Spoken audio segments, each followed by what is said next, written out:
One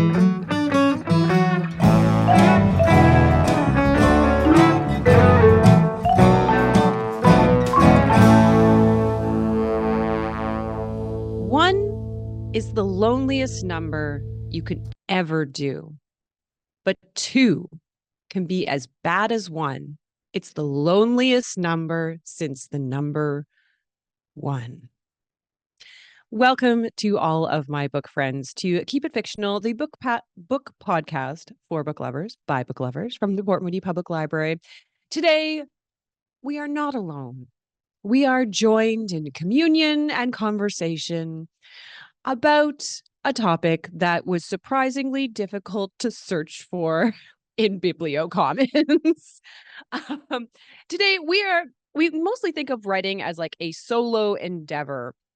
The writer in their like little writer's cap in the attic, late at night, scribbling away in like a fit of genius and passion, working on their magnus opus alone. We think of writing as primarily a solitary endeavor, something that someone does by themselves, kind of pouring their souls out onto the page. But in some very special and apparently very rare from, when I was running through the stacks trying to find a book for this topic, occasionally they bring a friend. Our topic today is co-written novels or books. So that's books written by not just a single voice, but maybe two or three voices working in tandem to create a single story. So I'm very curious for my book friends, was this a difficult topic to find a book for? I definitely changed books often. I started thinking I was going to do one, and then I was like, no, that's too long and I don't feel like reading it this week. And then I tried another, but it's hard to look up books about it. I would Google like books with two authors and find just a bunch of kind of like what looked like pulp books from the 60s that just probably weren't that good. And I was like, no, no, no, no, no.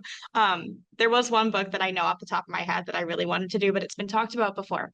So it was a little difficult to find something. Was it Good Omens? Because that was like my go-to No. book for this So topic. that was the first one I was going to do, but then I was like, it's like 400 plus pages. I don't feel like reading that this week. Because I haven't read it before. The one that I wanted to do was This Is How You Lose the Time War. But Liz talked about it in a previous episode, I think on novellas.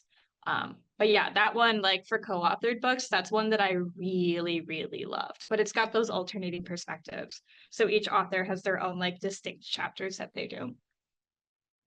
Yeah, and I feel like that kind of really lends itself to like a co-author strategy, I guess, is that one takes one character and that they go back and forth on them. But yeah, like in Good Omens, like you can't tell who wrote which bits, and at this point they don't remember who wrote which bits because you go in and edit each other's. But I think that kind of like round robin style of writing is very popular for that. Sadie, was it hard for you to find a book for this? Honestly, no. I also did the Googling strategy, and I don't know, just like one of the first things that came up was one I'm like, yeah, I could read that. Give it a try. It was a new book. It was a mystery, which I was kind of in the mood for a mystery. So I'm like, you know what? I'm gonna give it a try. So I kind of got it in one. I know, I'm sorry. I'm trying to rack my brain around like, if it's the book that I think about it, is it like a mother-son duo? No, it's not. So it's two Canadian authors, two female Canadian authors who I was not familiar with either of them. They both have written a few books before. One kind of writes like chick lit kind of things, and then one is a journalist and focuses a lot on like writing feminist works, and a lot of her journalism has been centered around gender equality. But yeah, they decided to team up. I don't know if they seem to be friends from before they wrote this book. Seems to be friends now as well. So the process must have gone not too bad, but yeah, no. Very interesting, especially with like a mystery book where you really do need a very cohesive narrative. That's very interesting to kind of share that between two people. Yeah, and I don't know, like they talked about kind of working on outlines and things like that, and that was sort of how they were able to figure out who was going to write which and kind of co-write the book. I don't know what parts of the book each one of them wrote, and I'm not familiar enough with either of them individually to be able to kind of pinpoint it. But yeah, it's interesting. I always find it interesting when people co-write books and yeah, just how they figure it out. Interesting. All right, Virginia, was it difficult to find a book that would fit your specifications of what you want to read about, written by two people? See, that's exactly what it is, right? Because there is lots. I mean, like James Patterson and everybody. Like, I don't know why. Like, I don't know why we didn't see. Like, if the James Patterson Michael Crichton one was in, I would have got that one because I would like to know how he collaborated with a ghost. But that wasn't in. The other one I was like thinking of right away was of course, the best collaboration of this year, which would be Keanu Reeves and China Miel. But like it wasn't out until end of July, and I'm like, I feel like I shouldn't, review that so soon. So I did not. But yeah, like, and then I thought about a lot of YA books, and I was kind of like, there's a lot of opportunities there too. So there's a few that I was going to go with, but I didn't. So it's kind of like say like Emma and Sadie, I think like, saying like I keep switching books, like one and after another. I'm like, so like I landed on something that was not on my list at all. So I'm still deciding at this very moment which book I'm going to talk about. And it is funny, like how some genres kind of lend themselves more to this. Like you don't see a ton of literary fiction that's co-authored. I don't see a ton of mystery stuff other than James Patterson, which I'm dying to know about that collaboration process. Like, did he have like a Ouija board out and was like, Michael, what happens in chapter 2? Yeah, like certain genres. I feel like YA, there's a lot of it.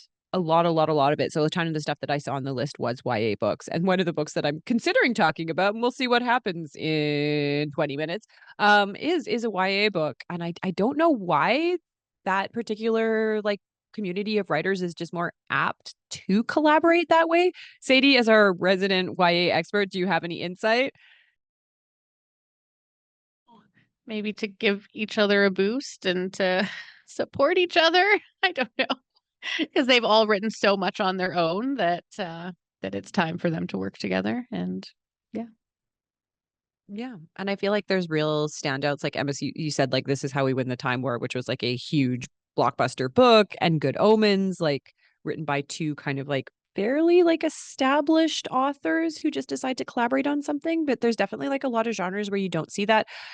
Other than, of course, our man J. Pat's, James Patterson.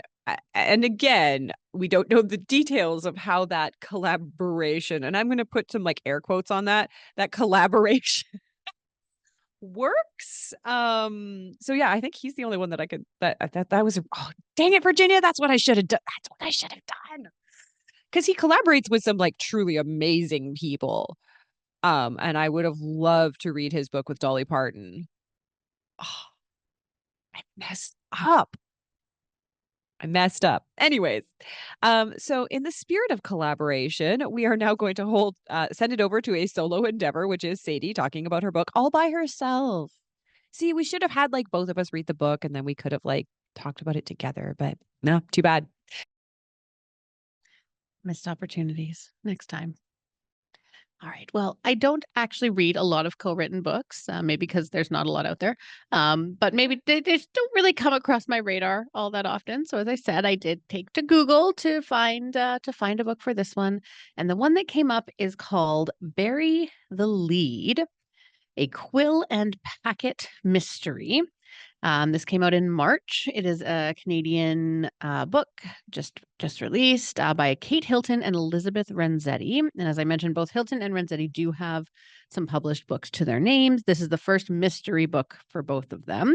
And they kind of started the process during the pandemic when they said they were both looking for something fun to kind of distract them from what was happening. And so they decided to focus on a cozy mystery with a nice Canadian setting, but something that tackles some very real and relevant topics.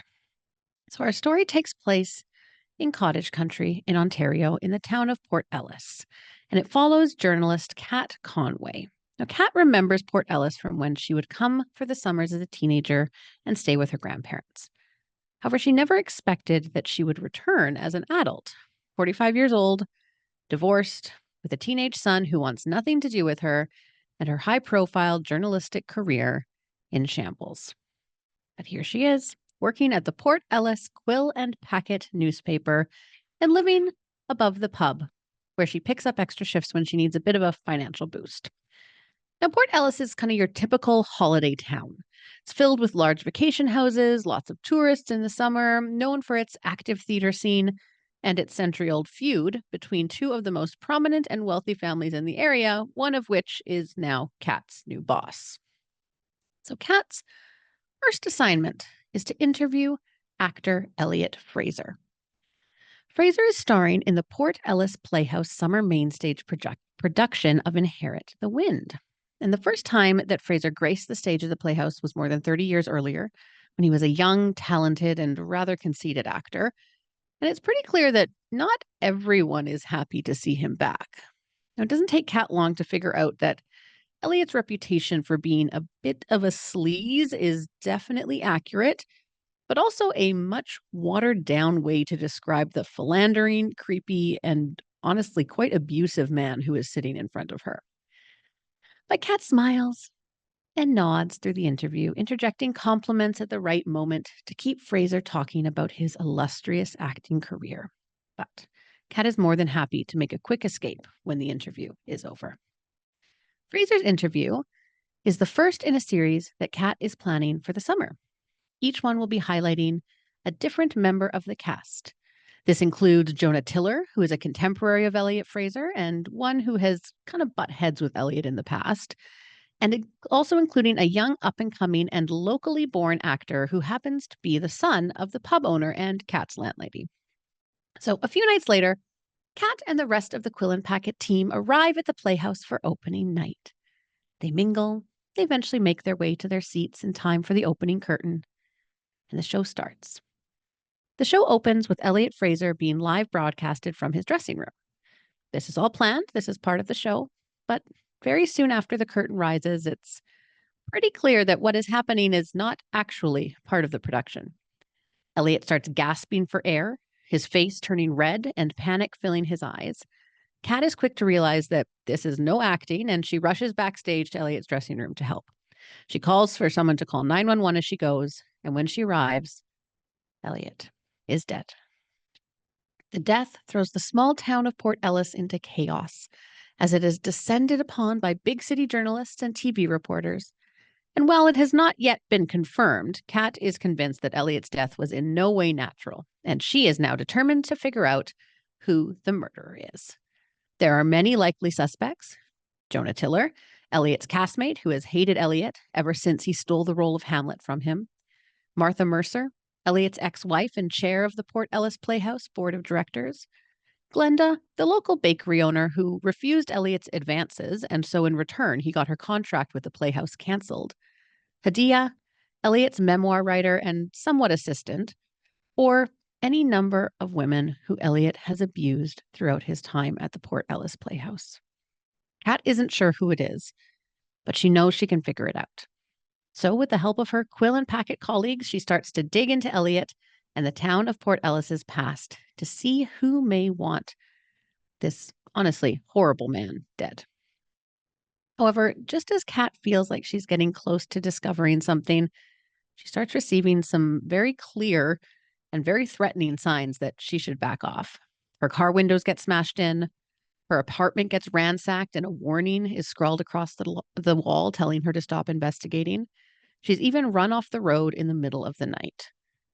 But despite these warnings, Kat is determined to keep investigating, to find out what exactly Elliot did in his past and why it has led to his murder, and who else in town may have been involved.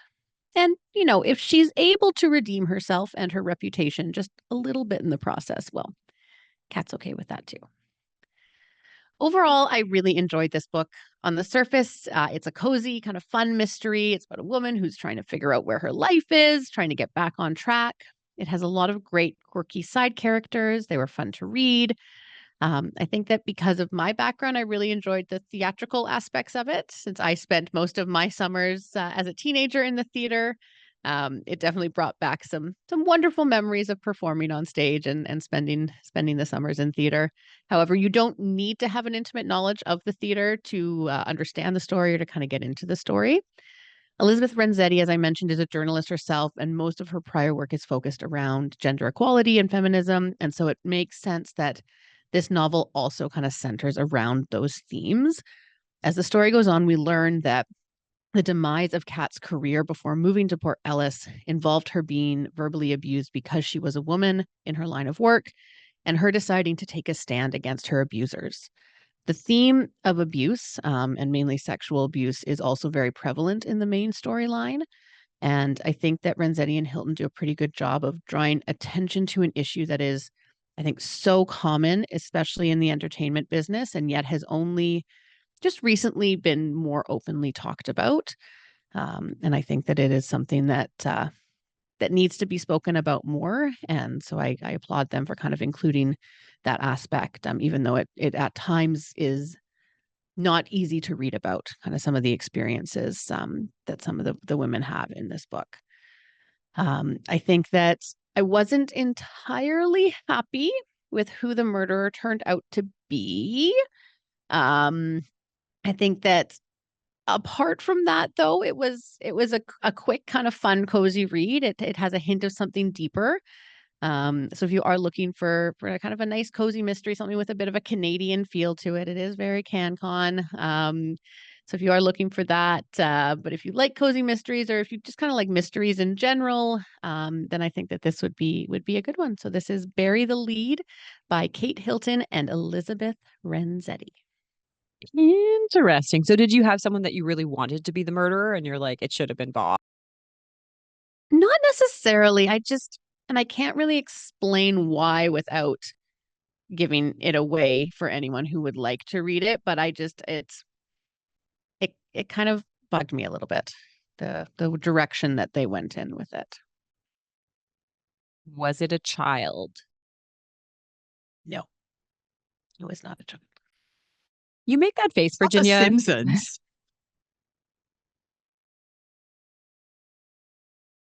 Yeah, 100%. It was The Simpsons. But there's also episodes of like Midsummer Murder, which like all mystery books stem from these days, where one of them is actually just a child with a crossbow, and you're like, I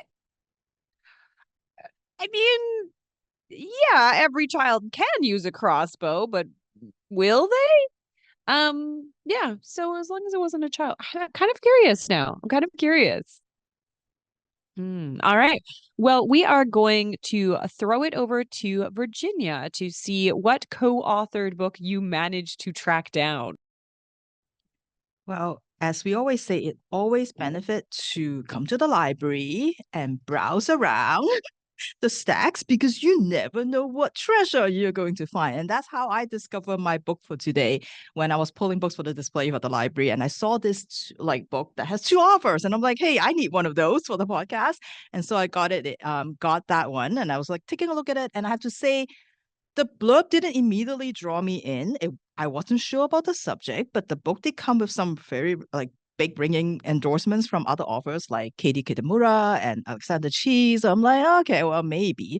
And then when I looked it up, it turns out that this book has appeared on so many best books lists in 2023. And apparently everybody has read and loved the book, and it just wasn't on my radar at all. So, but I read it now. So I can catch up. And the book is called Dayswork by Chris Bachelder and also Jennifer Habel. And as Corene pointed out, there maybe fewer kind of literary fiction collaboration, but this is one of those. And these both our authors are new to me. Chris Bachelder is a National Book Award nominee, and then Jenny Habel is an award-winning poet. And I've not read anything by them. And they are married. And they decide, sort of similar to Sadie's book, they decide to write a book together during COVID. Which is also the other reason why I was hesitant to read it, because I don't know about my book friends and listeners out there, but I don't think I'm quite ready to read a book set during the pandemic just yet. It's just not really what I wanted. I know a lot of books that we're reading right now are probably written during the pandemic, but I don't know if I want one set in that time. So that's why I was like a little bit hesitant. But I'm very glad that I did read it because I feel like this is probably one of the more unique reading experiences that I have had this year. So I'm glad that to discover this book. Um, Dayswork is set during the pandemic, as I mentioned. Our unnamed narrator is stuck at home, like everyone else, with her family, her husband, and her 2 daughters. And while her daughters are going to school over Zoom in the next room, she is doing research, maybe a little bit obsessively, but like, what else are you going to do during the pandemic? On the life of Herman Melville. Herman Melville, of course, considered to be one of the greatest American writers, author of Moby Dick, among others. And I have to say, I have not read any Melville.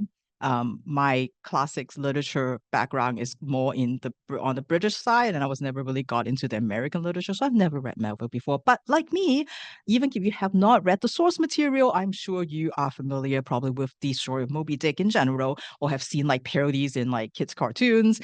And so, like without that, like you probably are still aware of like who he is. Our narrator is trying to piece together his story, and there's just so much out there. And that's kind of what this book is, like, and I think maybe because Jennifer Habel is a poet, a lot of the books, the paragraphs, they're all like maybe like 2-3 lines, like, long. And so they're more like kind of poems instead of like prose, or kind of a prose poem thing, I guess. And what you get is all these snippets of what she discovered and what she read about as she's trying to learn what is the life story of Herman Melville. And it's often in the form of conversation between her and her husband as she tells him like what she found that day, and you get her husband comments or jokes about it. And then, it's these conversations and these thoughts that really form the book. And of course, it's not just randomly like scattered. It's arranged in a way so that you can get a narrative, not just about Melville, but also about the narrator and her family, among others. So there are, of course, a lot of excerpts from Melville's writings that you get. You get a lot of quotes from other people who know Melville, things they have to say about his character, or things they don't want to say, like his daughter who wants nothing to do with him. Letters that are written by and to Melville, scholars, researchers, and other fans of Melville, and all their words and all their praises. Like it's not uncommon when you have a single scholar who devote like thousands and thousands of pages just to this one author because he's so beloved by everybody. And you hear about their work, their research, and a lot of readers that are out there and what they think about Melville and how his work changed their lives. And of course, having the internet, and especially during the pandemic when that's kind of your only source of information, the narrator talks about like visiting museums virtually and try to enlarge these like blurry photos to try to see the book that Melville has, or coming across a lot of screens telling her that she has reached her monthly limit of free articles and to subscribe now with all the things that she wants to learn about it. So as simple as just trying to figure out like how tall Melville is difficult, with his passport application. It said one thing, and then on the list of crew members on the ship that he was on, like it says something else. And then of course other people's description of how tall Melville is. So everything is quite like impossible because maybe it's a matter of having too many sources, or maybe there's just not enough. And it's the challenge of kind of like us doing research and trying to figure out the facts from fiction, realizing there's so many discrepancies for so many different reasons: typos, misinterpretations, wrong attributions, people's stories or their own like theories that get turned into facts and that gets sort of passed along. We all are aware of sort of all the things that we get along with the internet. So piecing together sort of something definitive is definitely challenging for our narrator. And Dayswork is really in a way an ode to research. The book also asks the question, how many sacrifices have been made in the name of art, in the name of literature, and often, of course, in service of man and man only. Melville is famous for waking up his daughter up at 2 a.m. so that she could proofread what he just read, because he needs to do it right now. His wife, Elizabeth Shaw, is one of the main transcribers of his writing. And so she has done like pretty much like, copy his writing like so many times, hours and hours spent on this. had to try to figure out his writing, his scribbles, and all the notes that he made changes, like the changes that he made, that he put in the margins, things that he crossed out, and then things that he uncrossed. Trying to decipher all of that is her job. But who's paying attention to all these people? Who are paying attention to all the lives that have to be adjusted in the name of art? And it's interesting when the authors talk about their collaboration in this book, and they talk about writing this together in the pandemic, may have saved their marriage in some way, because they were talking about how, like, there's no such thing as, well, I'm going to go right now, so you go take care of the kids. There's not, because they are both writing at the same time. They're both working on this together. And so it was interesting to talk about and then compare that with sort of what happened in the story to Melville and his family, to some of his biographers, Elizabeth Hartwig, for example, and her marriage and how much she had to sacrifice, to the narrator and her relationship with her family during this time. So a lot of those themes that sort of carry through. The other thing that the story also talks about is, can you separate a person from the art? Can you continue to like something knowing that the person who created it is maybe not a nice, very, very nice person? Melville is supposed to be quite abusive to his family. There's actually Elizabeth, his wife's family, wanted to get Elizabeth away from Melville, and has this like elaborate plot to try to get her away, just because of, like, that he's just not very nice to them. And they talk about a lot of like reprieve that his family got whenever he's away. So it sort of poses all these questions to us, in the book includes a lot of passages, a lot of authors, a lot of writers who just love Melville and think that he's like the best.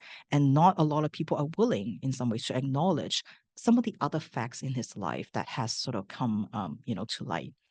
And of course, I don't know a lot of things about Melville, so it was interesting to kind of learn a little bit about him, even though like I don't really have particular interest in this person. But it's interesting to see, for example, that even though he's now considered to be the greatest author, like, he was not successful during his lifetime at all.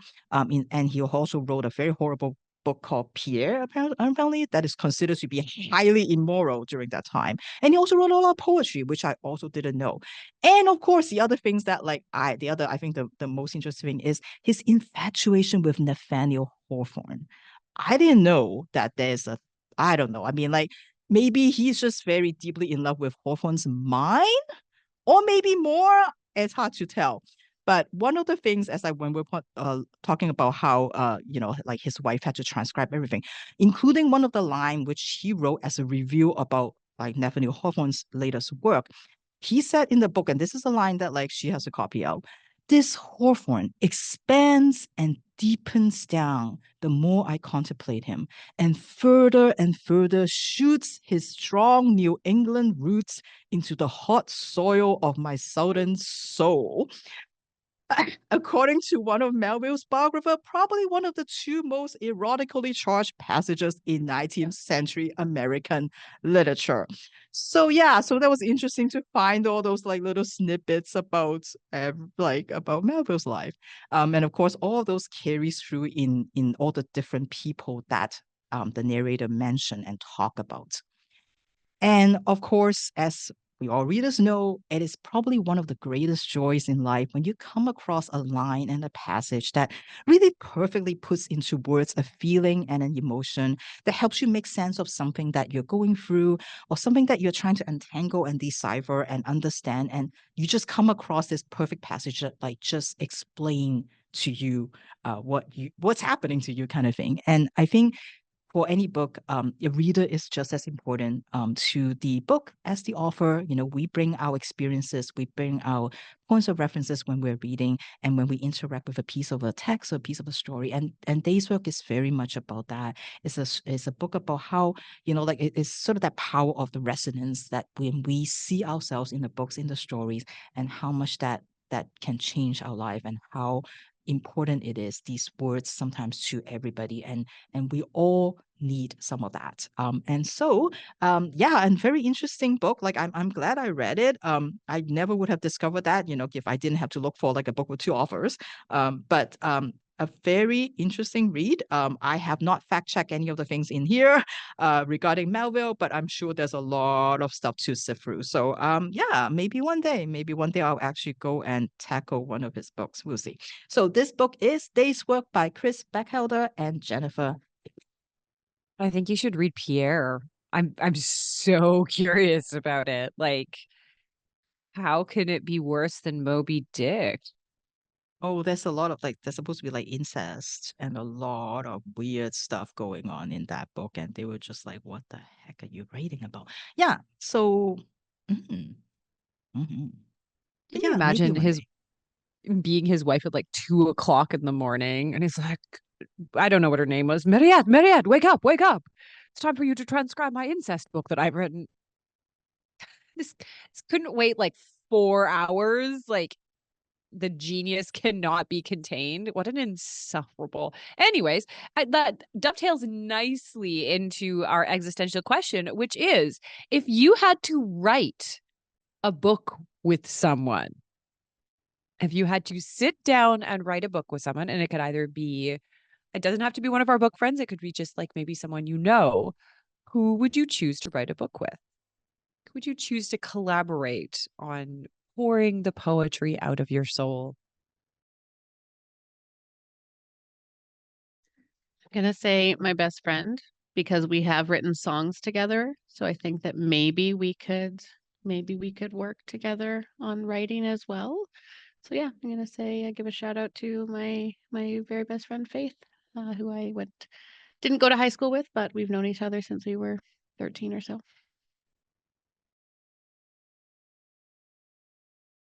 Virginia, could you write a book with your significant other?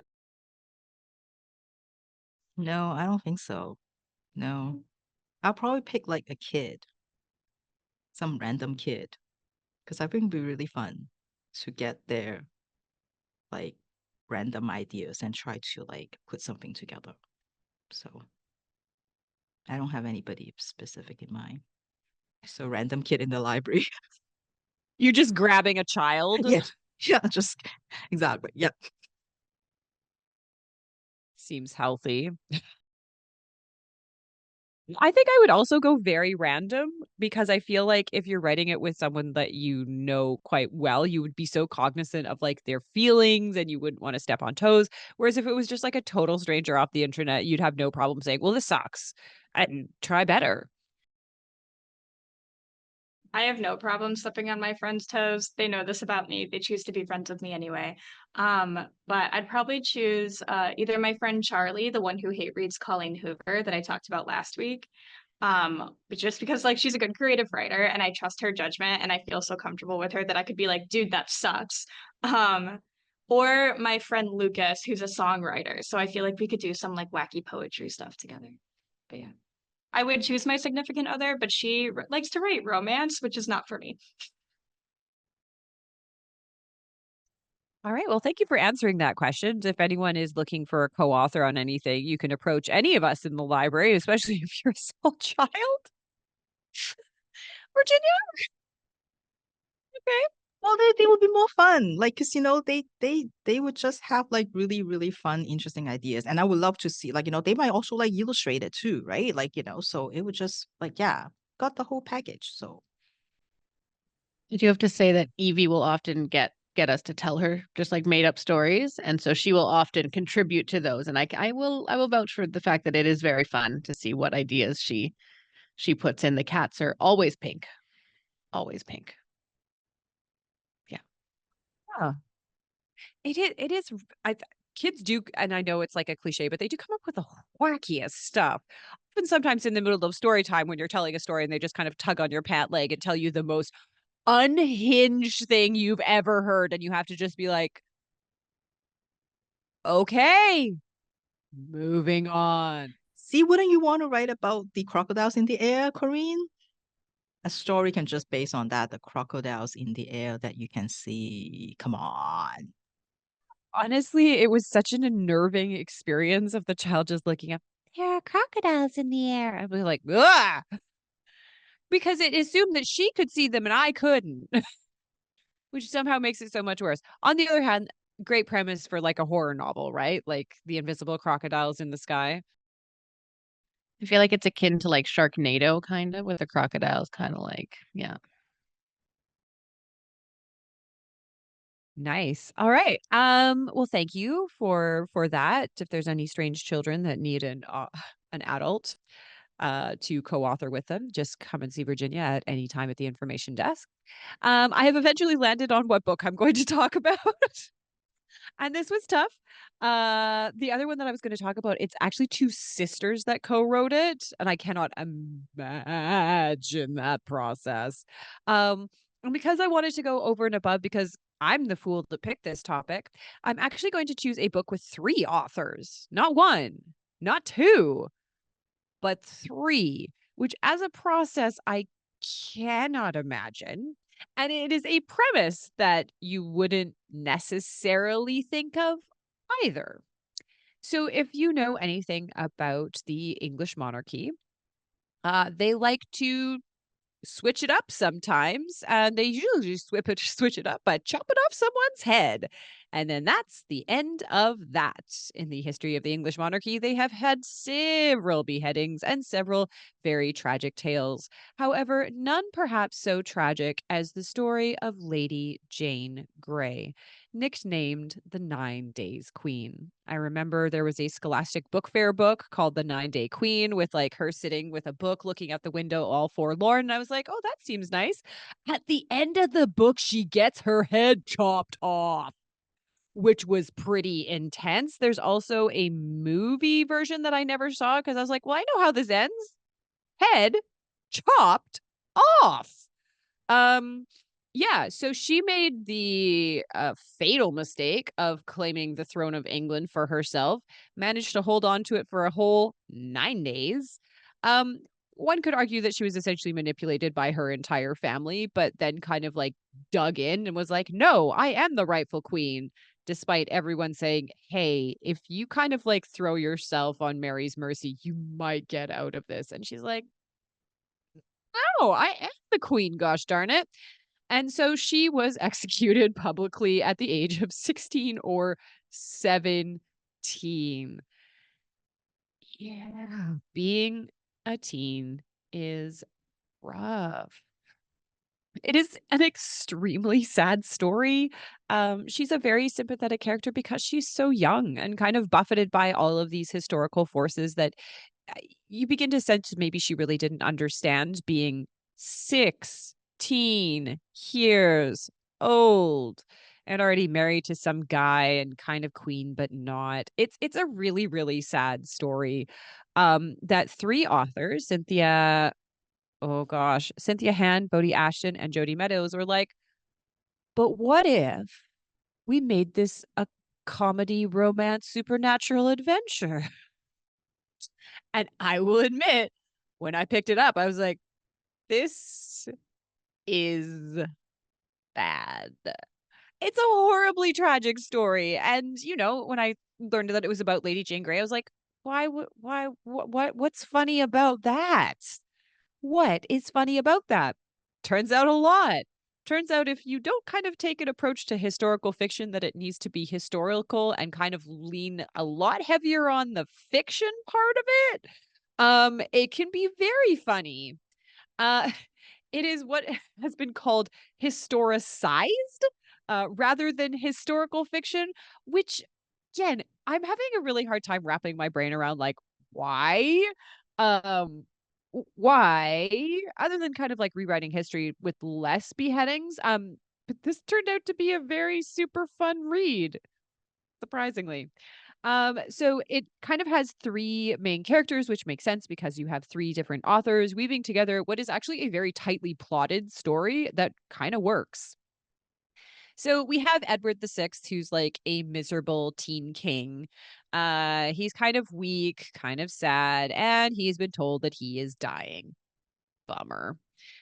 His advisor says, well, you've got about like a year. So you need to kind of figure out your line of succession as you do.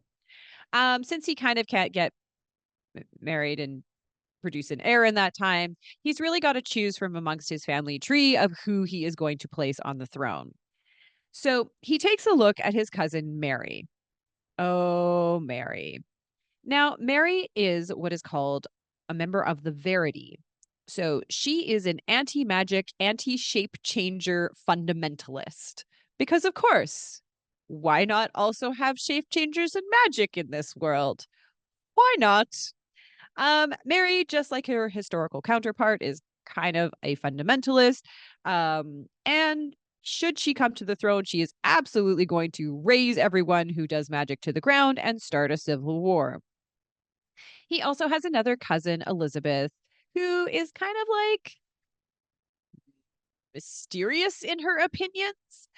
She's not a member of the Edians, who are the shape changers, nor is she like a proclaimed member of the Verity. She kind of keeps herself to herself, so she's kind of hard to read. So instead, Edward decides to be a real friend and choose his kind of close cousin, Lady Jane Grey, bookworm, fan of the Edians, to be the next queen. However, big problem, she's a lady. So she's going to need a husband stat. Edward kind of like shops around and decides that the best person for the job would be his friend Gifford. Gifford is a noble and he is mostly a horse, in that he is suffering under a curse that in the morning, poof, he turns into a horse. And when the sun goes down, poof, he's back to a boy again. It was at this point that I was like, oh, we're in for a ride. He has a curse. Most of the Edians or the shape changers can like do this at will and decide when they want to be horse and not horse, but Gifford has no control over horse form. Sometimes he just horse. Um, Gifford and Edward are like, should we tell her? Should we tell her before like you marry her? And they both think, nah. And so they get married. And then on the wedding night, they get into a big argument because Gifford is a little bit overwhelmed with the whole thing. They go to bed in kind of like a tiff. Jane wakes up next to a horse. And is miffed. Edward's got his own problems in that he's trying to eat a pie. But when he tries to eat his pie, his dog growls at him and shoves the pie out of his hand. Pie then turns into a naked lady. No, the pie. Sorry, the dog. Dog. Pie would have been so much. Real missed opportunity, Cynthia Hand, Brodi Ashton, and Jodi Meadows. You could have had a pie. A sentient pie. But no. The dog is a naked lady. I mean, it's a lady who could wear clothes, but at the present, she's naked. And she says, don't eat the pie. And he's like, why? Why won't you let me eat the pie? I'm dying. And she's like, you're not dying. You're being poisoned, you idiot. And yeah, sure enough, he is slowly being poisoned by the people who want to take over. And he's like, oh no. And when his trusted advisor comes to kind of like kill him or whatever, he jumps out of the window and turns into a bird. He is also one of the Edians. He has magical shape-changing powers. Jane on the throne is not doing much better because they're like, well, you need to die. And so there's a lot of political shenanigans running around through the Scottish Highlands, people raising armies to fight on the side of Edians or Verities, and, you know, like, stuff. Edward meets a lady who's sometimes a fox. So, you know, it's all good. So this is My Lady Jane, which has recently been turned into a Netflix television show. I had a picture, but then I lost it. Which I'm sure is great. Maybe. I don't know, man. The book is very funny, which again, considering the subject matter, seems a little wrong, but they kind of make it work. And it really is like a comedy, romance, adventure, supernatural romp. It's funny. There's really good lines. All the characters are very sympathetic. It is kind of like a delight until you think about it.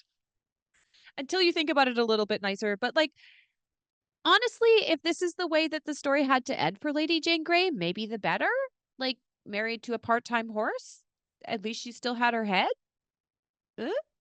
yeah. So if you are looking for like a super fun, light, historicized YA, I can recommend this one. It's part of a series that they have gone through and kind of picked out various historical figures and redone them for maximum wackiness. Yeah, it was light. It was fun. I might actually watch. I'm not going to watch the Netflix series. I'm not gonna watch the Netflix. I can't watch it. I tried Bodkin. I watched the whole thing and was so angry I like threw a pillow at someone. So yeah. So give it a shot. It's not as bad as you think. It was actually kind of fun. All right. So that's my book. I'm gonna give it to Emma now. Emma, do you have a book where a blancmange turns into a naked gentleman? I do not. I feel like it'll be hard to follow up with that because my book was like fine. I don't know. It wasn't bad by any means, but it was just a little bit boring compared to like the sheer banana pants that you experienced this week. So yeah, thank you for that, Corene. That was entertaining from start to finish. I am curious to know what your other choice was though, because my book is written by a pair of sisters. So I don't know if we chose the same book. You're saying no? Probably not. Mine's like a young adult graphic novel written by a pair of sisters. But looks like you're gonna say I'm something. saying definitely not. My book, if I mentioned it here, I can still talk about it later. My book was Burnout, The Secret to Unlocking the Stress Cycle by Emily and Amelia Nagoski. I listened to the audiobook and I still can't pronounce their last name. I feel very bad. But yeah, no, mine is like a Yeah, nonfiction. no, definitely different books. But anyway, my book is actually one that was on my my books to look forward to list at the very beginning of the year. It's one that was published in January 2024. And like I just said, it's a young adult graphic novel that's co-authored by twin sisters named Shawnelle and Shawnee Gibbs. So the Gibbs sisters have done some comics and graphic novels before. I believe this is their first standalone graphic novel. I think the others were like Marvel series, or they wrote like stuff for Barbie for Mattel. But they mostly do a lot of writing for children's television programs, and they've also done some story writing for reality TV. So they've collaborated together quite a bit in the past.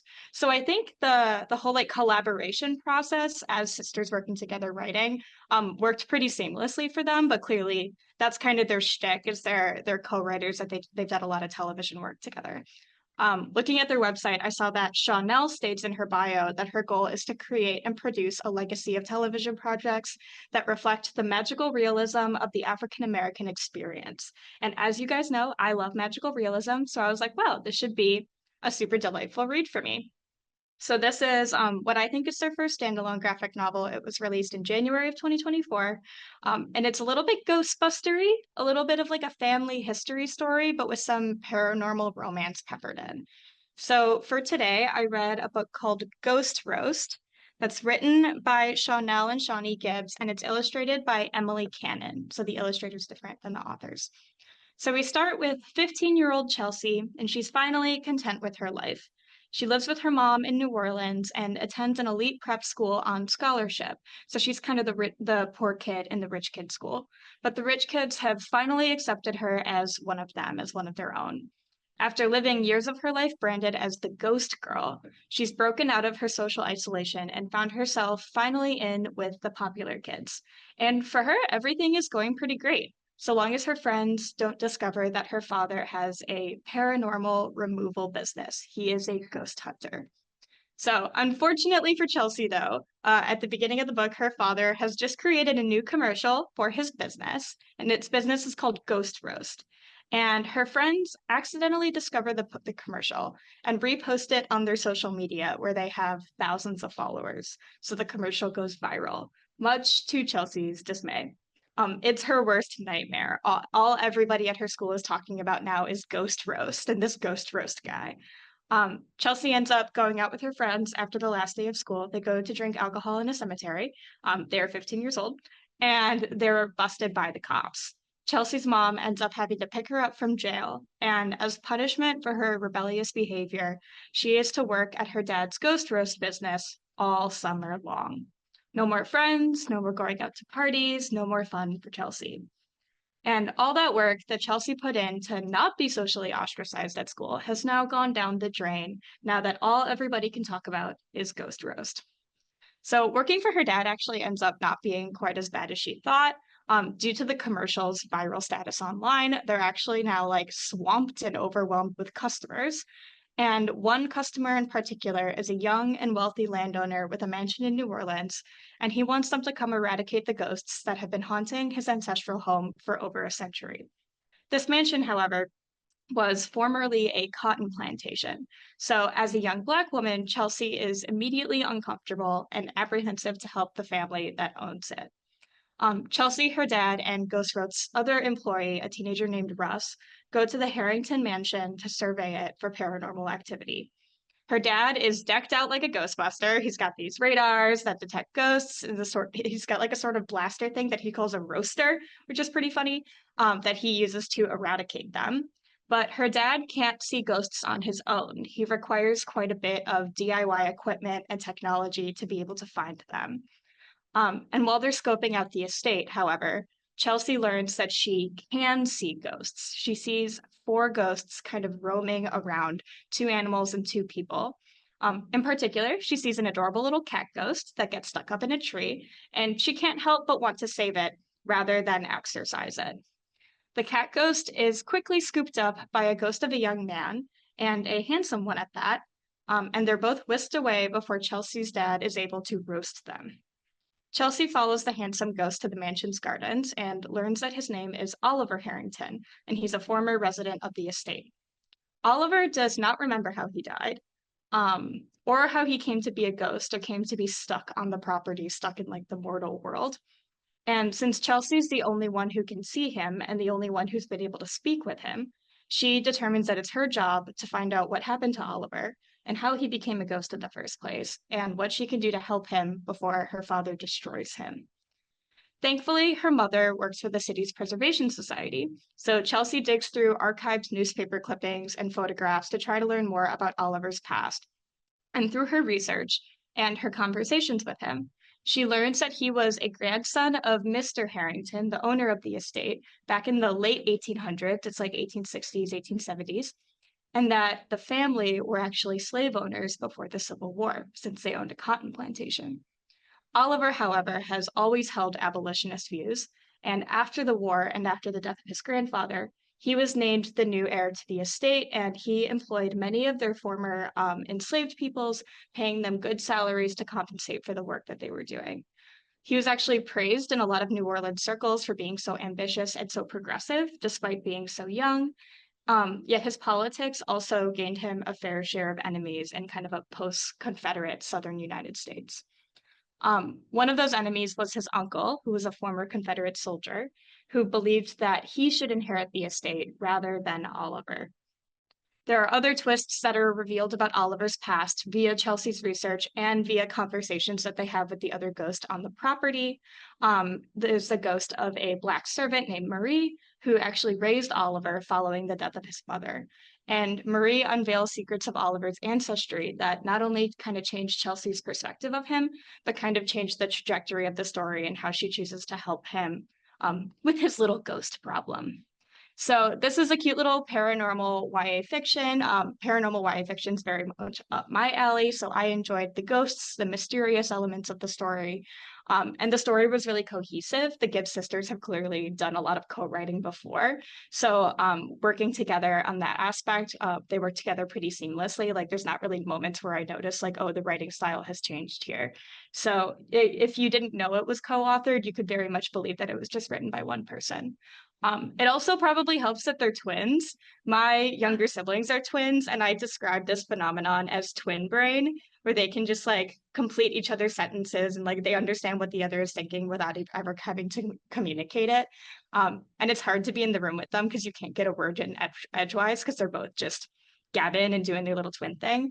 So I have a feeling like these twins probably get along very well since they can collaborate professionally so well.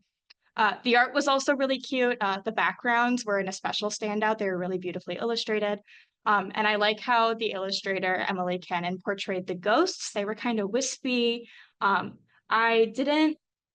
character designs weren't exactly my favorite, but the ghosts were really well done. So I really liked that. And there's also a lot of kind of manga elements to how the characters' faces and emotions are drawn. So that was fun for me to follow through. One complaint I do have about the art style is the layout of the graphic novel is a little iffy at times. The speech bubbles can be a little bit difficult to follow on some pages. Many of them overlapped in awkward places on the panels, so the sequence was a little confusing. And my biggest complaint is actually when the ghosts are speaking, they write the ghosts' dialogue in this really, really pale blue font and with an old-timey sort of typeface, and that was difficult to read. It could have been because I was on my Kobo, so I couldn't it wasn't very large, but I found the typeface that they use for the ghosts a little bit inaccessible. So that's one complaint I do have about it. But overall, the illustrations were really cute. There was a lot of really well-drawn detail in Chelsea's hair because she has braids. And there's a scene near the beginning where she and her mom are eating breakfast in their bonnets. So there's cute little details like that that I think really enhanced it. And I also really enjoyed the local New Orleans history aspect of the book, especially the history of multiracial abolitionist circles kind of surrounding Oliver's backstory. And so that was a nice touch to add to it because I don't know a lot about that historical context. And I think the authors approached the topic of slavery with a lot of grace. They really honor the struggles of enslaved peoples and former enslaved peoples. And they are able to tell their stories without that becoming the entire plot of the story and while maintaining these characters' agency, which I thought was really well done. The story was wrapped up a little abruptly. There wasn't a ton of resolution at the end, so I would have enjoyed just a little bit extra. It was kind of a short book, and it was also a graphic novel, so you read it really quickly. And although it was a little bit too much of a Ghostbusters ripoff for me, I thought it was cute and cozy overall. So if you're interested in a fun paranormal story with a little romance in the subplot and some interesting historical elements to it, then you could check out Ghost Roast by Shawnelle and Shawnee Gibbs. Thank you, Emma, for that. It reminds me last night when I was running around the library trying to find a book for this. I grabbed Julian and was like, Julian, have you shelved any books with two authors? And they're like, oh, let me think. And then as I was picking a book that I didn't end up reading, he went into the graphic novel section. I was like, come on, every single most graphic novels are a collaboration between an author and an illustrator, but it was too late. I was headed out the door. But yeah, so very clever. Smart of you to find a two authors, a different illustrator is what you said? Yeah, so I was going to say when you said most graphic novels are an author and an illustrator, I feel like that would be cheating because the words are not co-authored. The story is not co-authored. It's you could read any picture book with a different author and illustrator. But no, this one, as I was digging through all these lists of co-authored books when I decided I didn't want to read Good Omens. And I was like, you dumbass, there was a book in your list at the beginning of the year that has two authors. We can edit that out. But my self-deprecating language. The PG podcast, so, Emma. PG podcast. You dum-dum. But yeah, it was good. It was chill. It was fun. It's cute that they're twins. I think it was fun. The writing was seamless. It could have been one author and I would have never known. Awesome. All right. Well, thank you so much. Every podcast is in fact a collaboration between those who do the talking and those who do the listening. See how I'm tying this all together? I've almost finished my cup of tea, so I'm able to talk normally now. So thank you to our dear collaborators in this beautiful journey of Keep It Fictional. We hope that maybe this has inspired you. It's honestly inspired me to read Herman Melville's Pierre more than anything else. I am dying to see what, I don't enjoy his books. Except for what is it? Oh, the one where the guy's at work and he's like, whatever that one is called. Yeah. With the line, I don't want to. Yeah, that's the one I was like, okay, I feel like I need to read that one. But other than that, whatever that one is called. I don't know, be Scrivener? Something. Anyways, yeah. He's given work to do and he's like, I'd rather not. Yeah. And then the employers are like, yeah. What do we do? And so he just kind of sits there looking out the window, which seems like an impressive power move, shall we say. Yeah. So we'll report back on our all Herman Melville all the time podcast. Each of us has to choose one of his books. Someone does Pierre, someone does Bartleby Scrivener, someone does Moby Dick. Whoever has the most time on their hands can do Moby Dick, or cares that much about oil production. Sadie is saying not it. Nope. All right. So we'll report back on that. But thank you so much, everyone, and happy reading. Stay away from the pies.